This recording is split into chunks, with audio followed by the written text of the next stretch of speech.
Pumpi chidam na dingina akisam ma ahoi ma lo thang kang I man phat na le to hi chiangina ama tung tonina dam na inga na thu te anek hoi jian le to hi changna ala waina akidop hoi thu te mo khat gen ding hi hang lo thang kang ichi pen naman phama mai na nisia dina izat jong hi me lak me kan na atom to madin jong izat jong hi na hi lo thang kang pen thailo kalina zatui hoi ma khat na hi lo thang kang tung tonina ham phat na dam na inga na bang hangin ipum piadina man pha hiam chi te igen dinga hi lo thang kang pen naman phama mai na adiakina isigui sung pen bel aman siang tho sakai manina sisan luan te zong hoi sak ma mai na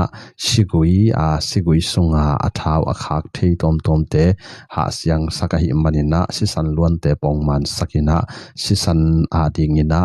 siluan hoi sakai manina sagui adingin zong akisam ma khathi ina to hi chiang ina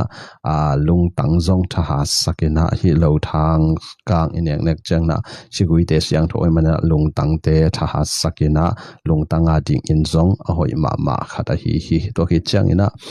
hi lo thang kang inek na hangina kensa pol khat zong dal ahi manina kensa inga ding kim lai to te aman na do sak ahi manina kensa dal na in zong hoi ma zatui hoi ma khathi ina to chang hi lo thang kang inek na hangina isam zong